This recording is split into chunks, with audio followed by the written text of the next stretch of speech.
하나님께서 오늘 우리에게 주신 말씀은 마가복음 4장 1절에서 12절까지의 말씀입니다. 마가복음 4장 1절에서 12절까지의 말씀입니다.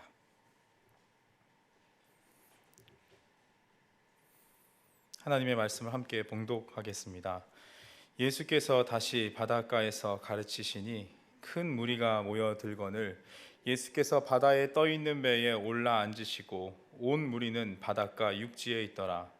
이에 예수께서 여러 가지를 비유로 가르치시니 그 가르치시는 중에 그들에게 이르시되 들으라. 씨를 뿌리는 자가 뿌리러 나가서 뿌릴새 더러는 길가에 떨어짐에 새들이 와서 먹어버렸고 더러는 흙이 얕은 돌밭에 떨어짐에 흙이 깊지 아니하므로 곧 싹이 나오나 해가 돋은 후에 타서 뿌리가 없으므로 말랐고 더러는 가시떨기에 떨어짐에 가시가 자라 기운을 막음으로 결실하지 못하였고 더러는 좋은 땅에 떨어짐에 자라 무성하여 결실하였으니 30배나 60배나 100배가 되었느니라 하시고 또 이르시되 들을 귀 있는 자는 들으라 하시니라. 예수께서 홀로 계실 때에 함께한 사람들이 12 제자와 더불어 그 비유들에 대하여 물으니 이르시되 하나님 나라의 비밀을 너희에게는 주었으나 외인에게는 모든 것을 비유로 하나니 이는 그들로 보기는 보아도 알지 못하며 듣기는 들어도 깨닫지 못하게 하여 돌이켜 죄 사함을 얻지 못하게 하려 함이라 하시고 아멘. 오늘 본문은 우리에게 씨 뿌리는 자의 비유로 잘 알려져 있는 본문입니다. 이 비유는 공간복음서 모두 등장하고 비유에 등장하는 몇 개의 주제들이 마가복음 전체에 걸쳐서 다시 나타날 정도로 굉장히 중요한 비중 있는 비유라고 할 수 있겠습니다. 게다가 예수님께서는 저자 직강의 형태로 먼저 비유를 말씀하시고 그 다음에 14절에서 22절까지 그 비유에 대해서 직접 해설을 하시는 장면도 볼 수 있습니다. 그리고 결정적으로 예수님께서 13절에 이렇게 직접 말씀하셨죠. 제가 읽겠습니다. 또 이르시되 너희가 이 비유를 알지 못할진대 어떻게 모든 비유를 알겠느냐. 예수님께서 이렇게 직접 비유에 대해서 설명해 주시면서 이 비유를 알게 되면 이 비유뿐만이 아니라 이 비유가 해석의 키가 되어서 나머지 비유들도 잘 이해할 수 있게 될 것이다 라고 말씀하고 계십니다. 오프라인 저자 직강에서 별표 100개를 쳐라 이렇게 대놓고 이야기해 주시는 것이죠. 그래서 본래 비유라는 장르가 해석하기 힘든 점이 있지만 직접 예수님께서는 A는 B다라고 말씀해 주셨기 때문에 일타 강사가 너무 명료하게 일목요연하게 말씀해 주셔서 이해하기 쉬워 보입니다. 그러나 우리는 이 점을 너무 강조하고 쉽게 보다가 쉽게 접근했다가 이 비유에 대해서 잘못된 이해 혹은 아쉬운 이해들을 할 때가 종종 있습니다. 두 가지의 대표적인 이해가 있는데요. 하나는 밭을 말씀을 듣는 마음의 상태로 보는 이해와 또 다른 하나는 전도를 할 때 복음을 받아들이지 않는 사람들에게 끝까지 복음을 거부하는 사람들에게 저 사람은 처음부터 마음밭의 상태가 잘못된 것이었어 라고 도중에 복음 전하기를 그치는 사람들에게 이야기할 때가 있습니다. 첫 번째 예는 어떤 것입니까? 우리는 주일 예배에 나와서 하나님의 말씀을 듣는데 그 말씀을 듣는 사람의 마음밭의 상태가 좋지 않아서 말씀을 아멘으로 받지 못하고 그렇지 않은 사람들 그렇게 말씀을 아멘으로 받아들이지 못한다는 말씀을 하는 것입니다. 옥토 같은 밭은 평소 말씀에 대해 갈급함이 있고 경건 생활을 잘한 밭이라서 금방 예배에 집중하고 말씀도 잘 이해한다라고 보는 이해인 것이죠. 길가, 돌밭, 그리고 가시떨기 밭과 같은 마음으로 세상의 분주함과 악한 마음을 가지고 예배해 온 분들은 하나도 마음밭에 말씀이 남지 않게 될 것이다 라고 이야기를 합니다. 그렇기 때문에 우리는 우리의 마음밭을 옥토와 같이 잘 가꾸고 하나님의 말씀이 잘 심기어질 수 있게 해야 된다고 결론을 맺곤 합니다. 이와 같은 전통적인 이해는 분명 우리에게 훌륭한 신앙적 유산을 주었고 성경 그대로 읽을 때도 막힘이 없이 잘 이해되곤 합니다. 왜냐하면 비유의 해설 부분에서도 이렇게 되어 있습니다. 15절과 16절, 19절을 한번 보겠습니다. 15절에 사탄이 말씀을 빼앗아 간다. 그리고 16절에 말씀을 즉시 기쁨으로 받는다. 그리고 19절에 욕심이 들어와 결실을 맺지 못한다라고 말하고 있기 때문에 우리는 이런 해석들, 방금 저희가 이야기했던 해석들로도 충분하다고 생각해 왔고 저 역시도 이런 이해를 좋아했습니다. 그러나 한 가지 아쉬운 점이 있죠. 오늘 본문은 1절에서부터 예수님께서 무리와 제자들에게 가르치시는 중에 말씀하신 비유라는 것입니다. 우리의 마음 상태는 우리 스스로가 바꾸기 대단히 어렵다는 점을 놓치기 쉽다는 것이죠. 전통적인 이해는 예수님의 가르침의 맥락에서 볼 때 제가 앞서 말씀드렸던 본문에 중요한 역할이 있다는 점을 고려해 본다면 조금 힘이 빠지는 비유가 되지 않을까 싶습니다. 14절에 뿌리는 자는 말씀을 뿌린다라고 이야기하고 있는데요. 예수님께서 말씀하신 이 뿌려지는 말씀이 사람 마음밭의 상태에 따라서 어떤 역할을 할 수 있게 되고 그렇지 못하게 된다라고 결정된다는 것은 조금 힘이 빠지는 모양새입니다. 그리고 두 번째 이해이죠. 전도할 때 복음을 듣지 않는 사람에게 길가에 뿌려진 씨앗의 같은 마음밭의 상황이다라고 말하는 것은 왜곡이라고 불려야 할 정도로 아쉬운 해석입니다. 물론 복음을 전할 때 오는 어려움은 10분 이해가 됩니다. 잘 듣지도 않고 관심도 없죠. 우리 성도님들은 그렇지 않으시겠지만 굉장히 열성적인 전도자들 중에 일부는 이렇게 쉽게 이야기할 때가 있습니다. 저 사람은 마음밭이 길가에서 어차피 복음을 전해도 안 될 사람이야 라는 이야기죠. 또 어떤 사람은 이렇게 이야기합니다. 우리 남편은 마음이 돌밭이라 잠깐 듣는 둥 하면서 결국 듣지도 않아 이렇게 얘기하곤 하죠. 그런 사람들에게 이런 씨 뿌리는 자의 비유를 위로의 말로 전하곤 했습니다. 물론 가족과 친구, 많은 사람에게 복음을 전할 때 겪게 되는 어려움을 생각해 본다면 이런 이해는 위로가 되고 이해가 되지만 여전히 아쉬운 점은 뿌려지는 말씀, 곧 복음의 능력이 한번 정해진 사람의 신앙을 바꿀 수 없다고 단정짓는 것 같은 아쉬움이 여기에 있습니다. 오늘 말씀을 전하시는 예수님께서 핵심 제자들에게만 이 말씀을 전하신 것이 아니라 1절에 보시면 큰 무리, 온 무리, 그리고 10절에 보시면 함께한 사람들과 제자들이라고 이야기한 것을 볼 때 이 비유와 말씀의 능력이 결국 모든 사람을 대상으로 변화시키게 될 것을 기대하고 말씀하셨다라고 우리는 이해할 수 있습니다. 그렇다면 우리는 이 비유에 대해 어떤 이해를 가질 수 있겠습니까? 오늘 함께 말씀을 보면서 이 씨 뿌리는 자의 비유를 통해 말씀하시고자 하는 예수님의 본심에 한 발짝 다가가는 시간이 되기를 소망합니다. 먼저 핵심부터 접근하자면 이 비유에서 말하고 있는 밭은 말씀, 복음이라는 씨앗이 앞으로 어떤 상황을 마주하게 될 것인가를 미리 말해주고 있다는 것입니다. 우리가 잘 알다시피 예수님께서는 유대와 로마 당국자들이 보기에 위험한 말과 행동을 많이 해오셨던 분이십니다. 위험한 상황에 자주 노출될 수밖에 없었던 것이죠. 그래서 예수님께서는 오늘 다른 장르가 아니라 어떤 사람이 들어도 해석하기 어려운 비유로 말씀하셨던 것입니다. 4장 11절을 한번 같이 읽겠습니다. 이르시되 하나님 나라의 비밀을 너희에게는 주었으나 외인에게는 모든 것을 비유로 하나니.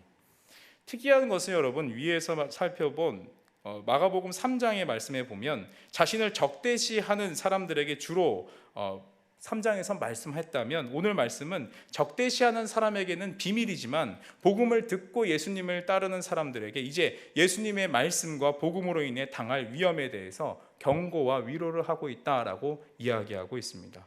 왜 경고와 위로인지 예수님께서 하신 해설을 조금 더 들어보겠습니다. 4장 15절을 같이 한번 읽어보겠습니다.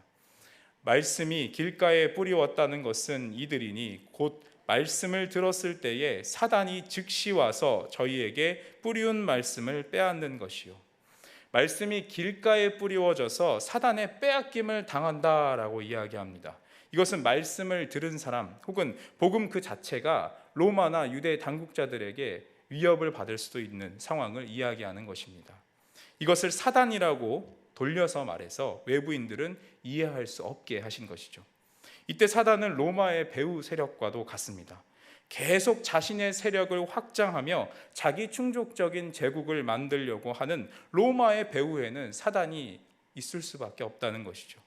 또한 하나님의 말씀에 순종하지 않고 자기 입맛대로 하나님 말씀을 해석하고 같은 동포인 이스라엘 민족을 괴롭혔던 유대 당국자들 뒤에도 사단의 세력이 있을 것이라는 것입니다. 이 말씀을 사단이 즉시 와서 말씀을 빼앗아 갈 것이다 라고 표현하신 것이죠. 물론 모든 정부 기관이나 국가의 부정의한 일들에 이런 사단적 세력이 개입했다고는 볼 수는 없겠지만, 그러나 그 국가의 구성원들, 국가의 성격을 규정하는 사람들이 문제인 것입니다. 애굽의 부귀영화를 위해서 주변 국들을 괴롭히며 자신의 국고성을 쌓았던 바로와 같이 한 나라를 고통을 주는 나라를 만들어가는 것, 이것이 바로 사단적 세력의 위협이라는 것입니다. 실제로 대다수의 바리새인들과 사두개인들 그리고 로마의 당국자들은 복음 자체이신 예수님을 위협했고 그리고 죽음에 이르게 만들었습니다. 예수님께서 말씀하신 경고와 위험이 얼마 지나지 않아 현실이 되었던 것이죠. 4장 16절과 17절을 다시 한번 읽어보겠습니다. 또 이와 같이 돌밭에 뿌리웠다는 것은 이들이니 곧 말씀을 들을 때에 즉시 기쁨으로 받으나 그 속에 뿌리가 없어 잠깐 견디다가 말씀을 인하여 환난이나 핍박이 일어나는 때에는 곧 넘어지는 자요. 두 번째로 돌밭에 뿌려진 것은 복음을 믿었던, 말씀을 받은 사람들이 여러 가지 고난과 환난, 핍박에 의해서 예수님을 배반하게 되고 더 이상 말씀대로 살지 않겠다고 말하는 자들로 변화되겠다고 이야기하십니다. 이름의 의미가 반석, 단단한 바위와 같은 베드로가 여러 위협들이 다가오자 어린 소녀에게까지 예수님을 부인하게 된 것은 우연이 아닐지도 모릅니다. 베드로가 잠깐 말씀으로 견디다가 결국 넘어진 자가 되어버렸죠. 18절과 19절을 다시 한번 읽어보겠습니다. 또 어떤 이는 가시떨기에 뿌리우는 자니 이들은 말씀을 듣되 세상의 염려와 재리의 유혹과 기타 욕심이 들어와 말씀을 막아 결실치 못하게 되는 자요. 마지막으로 가시떨기에 뿌려진 것은 말씀을 들었지만 여러 가지 유혹과 욕심으로 인해서 말씀과 복음을 우선순위에서 멀어지게 한 사람으로도 볼 수 있습니다. 또 다른 예로 복음을 가장해서 세상적인 것을 추구했던 사람이라고도 볼 수 있겠습니다. 왜냐하면 로마라는 국가는 굉장히 매력적이어서 많은 유대인들이 로마인이 되고 싶어 했고, 그런 로마라는 제국이 가지고 있었던 가장 가치 있던 무한 경쟁은 말씀이 결실치 못하게 만드는 많은 염려와 재물의 유혹, 여러 욕심들을 만들어냈기 때문입니다. 실제로 당시에 그런 사람들이 있었고 앞으로도 그런 사람들이 많이 생겨날 것이라는 예수님의 경고의 말씀이었던 것이죠. 이처럼 예수님께서 로마와 유대 당국자들이 너희들 그리스도인들을 괴롭힐 거야 라고 직접 말씀하고 다니셨으면 아마도 예수님의 사역은 마가복음 4장에서 막을 내리고 그리고 곧바로 감옥에 끌려가셨을 것입니다. 그래서 비유라는 방법으로 효과적으로 말씀하셨던 것이죠. 그리고 이를 통해 예수님을 따르기로 결심했던 사람들 혹은 따를까 말까 고민했던 사람들에게 경고를 하신 것입니다. 나를 따르면 이런 일들이 생길 수도 있는데 그럼에도 나를 따르겠느냐 하고 말이죠. 여기서 만약 비유가 맞춰지면 참 예수님 믿기 힘들구나 하고 모두 도망갔을지도 모르겠습니다. 그러나 예수님께서는 이 모든 위협과 박해들을 묵묵히 당하시면서 실제로 다 겪으시면서 하나님 말씀에 순종하는 사람의 모범을 우리에게 보여주십니다. 비유하신 대로 실제 여러 가지 위협과 유혹이 있었습니다. 예수님도 우리와 같은 육체를 입고 계셨기 때문이죠. 온전히 우리처럼 유혹과 핍박, 아픔과 고통을 느끼실 수 있었던 분이셨습니다. 어떤 사람들은 에세네파처럼 동굴로 들어가서 예루살렘 성전 애들이 잘못됐으니 실컷 그들을 욕하면서 마지막 때를 기다리며 거룩하게 구별된 사람으로 우리 한번 살아봅시다 예수님께 제안했을지도 모르겠습니다. 아니면 지난번 금요일 설교에 등장한 시카리파, 암살단, 유다처럼 이런 열정적인 세력들을 한번 잘 규합해서 예루살렘 성으로 한번 진격해 봅시다 하는 제안들이 왜 없었겠습니까? 오병이어 기적을 생각해 보시면 잘 알 수 있습니다. 남자만 5,000명, 그것은 굉장히 위협적인 무리의 숫자였습니다. 아마 이 인파가 다른 마음을 품고 예수님과 함께 예루살렘으로 진격했다고 하면 아마도 예루살렘 성은 큰 공경에 처했을지도 모릅니다. 그리고 이런 위험하고 고달픈 방법 말고 이미 얻으신 인기로 적당히 유대 당국자들과 함께 합의를 맺고 원하던 선교도 하시고 잘 사실 수도 있는 옵션도 있으셨을지 모릅니다. 그러나 이런 모든 가능성들, 모든 겉으로 보이는 좋아 보이는 선택지들을 버리시고 예수님께서는 단 하나 십자가를 선택하시고 그 길을 묵묵히 걸어가십니다. 이를 통해 오늘 비유에 등장하는 모든 유혹과 핍박들을 몸소 겪으시면서 이런 길을 나와 함께 하겠냐 말씀하시는 것입니다. 그리고 결정적으로 우리에게 놀라운 소망을 이야기해 주십니다. 그것은 바로 좋은 밭에 대한 비유입니다. 구약에서 밭은 주로 약속의 땅을 의미하는데요. 그래서 이 땅에 씨앗이 심겨진다는 것은 하나님께서 오래전부터 약속하신 자유의 날, 회복의 날이 이제 시작되고 선포되어진다는 말씀입니다. 유대인들이 그토록 기다려왔던 그 날이 바로 예수님으로부터 온다는 것이죠.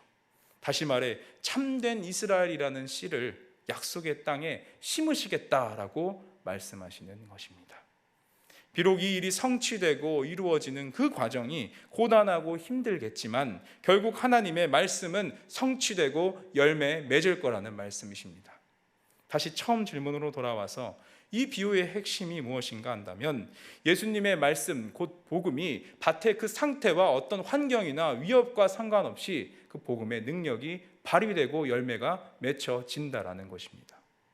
이런 이해는 4장 후반부에 스스로 열매 맺는 씨 그리고 겨자씨 비유와 연결하면 더 명확해집니다. 우리 28절을 같이 한번 읽어보겠습니다.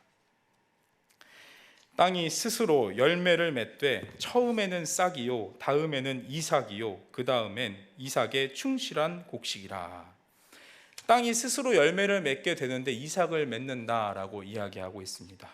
열매를 맺는 모든 과정에서 사람이 할 수 있는 일은 뿌리는 일이 전부였습니다. 복음, 그 능력 있는 말씀의 힘은 어디든지 심기어져서 하나님의 돌보심과 일하심으로 결국 선한 열매를 맺게 된다라는 것입니다. 그것도 그냥 열매가 아닙니다. 아주 큰 열매를 맺겠다 말씀하시는데요. 4장 8절과 32절을 같이 한번 읽어보겠습니다. 먼저 8절입니다. 더러는 좋은 땅에 떨어짐에 자라 무성하여 결실하였으니 30배나 60배나 100배가 되었느니라 하시고 32절입니다. 심긴 후에는 자라서 모든 풀보다 커지며 큰 가지를 내나니 공중의 새들이 그 그늘에 깃들일 만큼 되느니라. 아멘. 여기서 8절은 우리가 참 좋아하고 기도하면서 인용하기를 즐겨하는 구절이죠. 하나님께서 뿌리신 씨앗, 복음의 씨앗, 그 말씀의 씨앗이 결실을 맺는데 30배, 60배, 100배의 결실로 나타나겠다는 것입니다. 누가복음에는 100배라고만 되어 있는데요. 작은 씨앗을 뿌렸는데 최대 100배의 결실을 맺는 것이 우리 눈에는 굉장히 비현실적인 것으로 보일 수 있겠지만 평소 3.5배의 결실을 그 당시에는 맺었다고 합니다. 그런데 실제로 풍년이 들면 100배 아니 그 이상으로도 열매를 맺을 수 있다고 합니다. 다시 말해서 하나님께서는 비현실적인 약속, 추상적인 약속을 우리에게 약속하신 것이 아니라 아주 구체적인 것, 구체적으로 풍족한 열매를 우리에게 약속하셨다라는 것입니다. 막연히 내가 너희에게 큰 복을 내려줄 거야 라고 끝나신 것이 아니라 하나님 나라를 위해서 고통받고 위협당하고 견디는 사람들에게 이 땅에서 그 나라를 위해 일할 여러 가지 복들, 지혜, 돈, 건강, 그것이 어떤 것이 됐든 하나님께서는 약속하고 성취하시겠다는 말씀이십니다. 물론 하나님은 이런 방법만으로 일하시는 분이 아니시기에 누군가는 자신이 가진 것으로 하나님의 일을 할 때 생각지도 못한 놀라운 일을 경험하게 될 것입니다. 그것이 어떤 모습이든 우리는 하나님의 것을 잠시 맡은 청지기적 사명을 가지고 말씀을 들은 복음을 들은 사람들로 그 역할을 해 나가야 하는 것입니다.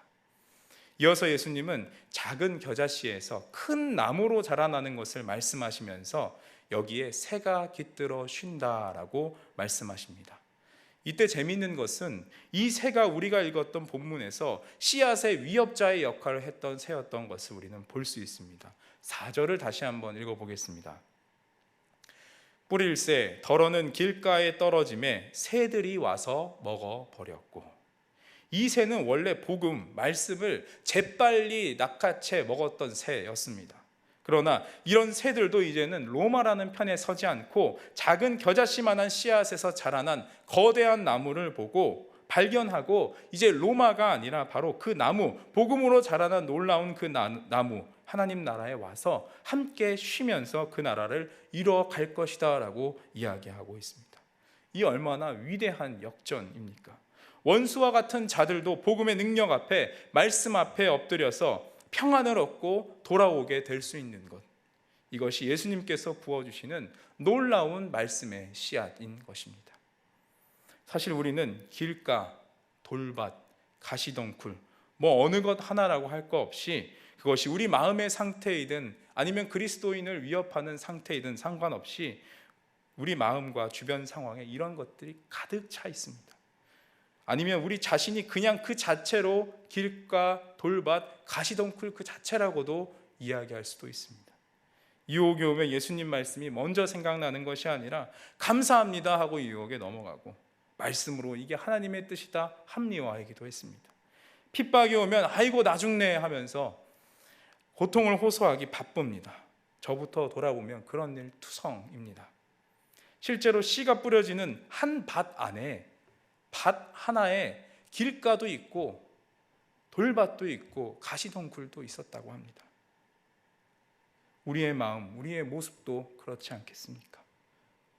그러나 하나님께서 뿌리시는 말씀의 씨앗, 복음은 이 모든 상황과 모든 위협들을 역전시키고 회복시킬 능력과 계획을 갖고 계십니다. 그 계획은 심지어 그리스도인으로 사는 우리의 모습을 통해 하나님께서 열매 맺으시는 큰 나무가 되게 하셔서 우리를 험담하고 조롱했던 원수와 같은 사람들, 복음을 거절하고 하나님을 부인하던 모든 사람들로 하여금 변화돼서 큰 나무에 와서 깃들고 쉼을 얻게 하실 정도로 능력 있는 계획임을 믿으시기 바랍니다. 그리고 오늘 말씀을 기억하면서 혹시 우리 주변에 믿지 않는 가족, 남편과 아내, 친척들이 있으시다면 기도하고, 또 말씀 전하실 때, 복음 전하실 때 더 담대하게 포기하지 마시고 전하시길 바랍니다. 우리가 말씀을 통해 확인했듯이 복음의 능력은 그 마음을 변화시키고 생명을 살려내기에 충분하고도 넘칩니다. 그런 하나님의 일하심은 지금도 여전히 계속되고 있습니다.